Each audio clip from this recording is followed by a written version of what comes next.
আমি ত্রিপুরা রাজ্যের একজন 10,000 যে সংখ্যা বলে 2010-এ নিয়োগপ্রাপ্ত একজন জিটি টিচার।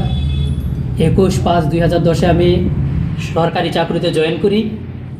তারপরে 2014-তে একটা ত্রিপুরা হাইকোর্টের প্রধান বিচারপতি দীপক গুপ্তার রায়ে 7ই মে আমাদের চাকরিচ্যুত বলে ঘোষণা করা হয়, যেখানে এমন কোনো জায়গায় উল্লেখ নেই যে আপনি চাকরিচ্যুত, যা ডিপার্টমেন্ট আমাকে আজ অবধিও কোনো তথ্য দিতে পারেনি।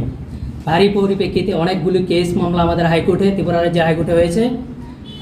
কেসের পরিপ্রেক্ষিতে গত 20শে জানুয়ারি 2023 আমরা আবার মাননীয় দেশের সর্বোচ্চ আদালত সুপ্রিম কোর্টে দ্বারস্থ হই 17 জন পিটিশনার নিয়ে, যে আপনার দেওয়া আরটিআইয়ে উল্লেখ আছে যে আমি শ্রী অসীম দাস, পিতা শ্রী মনোরঞ্জন দাস এই কেসের সাথে কোনোভাবে যুক্ত নয়, আপনার চাকরি যাওয়ারও কোনো কথা নয়।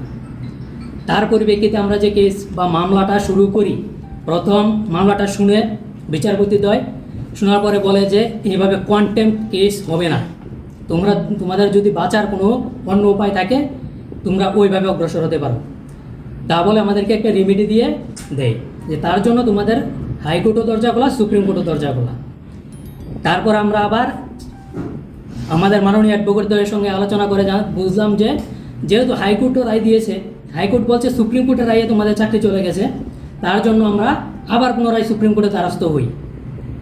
দ্বিতীয়বার বিচারপতিদ্বয় আমাদেরকে আবার লিবার্টি দিয়ে হাইকোর্টে পাঠিয়েছে, গো টু দ্য হাইকোর্ট। তখন আমরা আবার পুনরায় ত্রিপুরা হাইকোর্টে মামলা করি। মামলার ফলে 26/9/2022 ত্রিপুরা হাইকোর্টে একটা শুনানি হয়, প্রণব দেব ভার্সেস স্টেট অফ ত্রিপুরা, যার ফুল বেঞ্চে যেটা ছিল সম্পূর্ণ অবৈধ।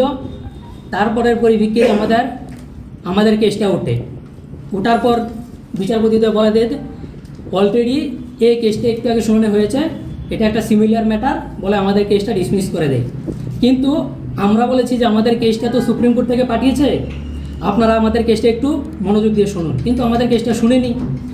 তার পরিপ্রেক্ষিতে আমরা ফুল বেঞ্চকে চ্যালেঞ্জ জানিয়ে দেশের সর্বোচ্চ সুপ্রিম কোর্টে আবার মামলা করি। মামলা করার ফলে প্রথম 5/1/2024 প্রথম শুনানি হয়। তখন বিচারপতিদ্বয় ভেলা এম ত্রিবেদী এবং পঙ্কজ মিত্তালের ডাবল বেঞ্চে আমাদের কেসগুলি ওঠে। তখন তারা মনোযোগ দিয়ে শুনে, তখন তারা বলে যে এটা তো অনেক বড় জটিল বিষয়, এটা একটা মিসলিমিনিয়াস দিয়ে শুনতে হবে। তখন বলে যে 16 এপ্রিল নাকি 19 এপ্রিল দেব। তখন আমাদের অ্যাডভোকেট বলে 16 এপ্রিল দেওয়ার জন্য। তখন এটা গ্রান্ট করে 16 এপ্রিল আবার পরবর্তী শুনানির জন্য ধার্য করা হয়। তখন আবার পরবর্তী শুনানি শুরু হয়।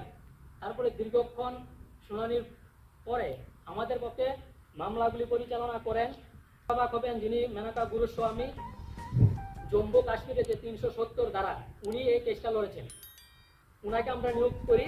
তখন 26/2/2024 যখন শুনানি হয়, ওই কেসে দীর্ঘ শুনানির পর আমাদেরকে আশ্বস্ত করে যে তোমরা যে কেস করেছো এটার মধ্যে যথেষ্ট তথ্য প্রমাণ আছে, তার জন্য ত্রিপুরা রাজ্যে এডুকেশন ডিপার্টমেন্টকে একটা নোটিশ ইস্যু করে।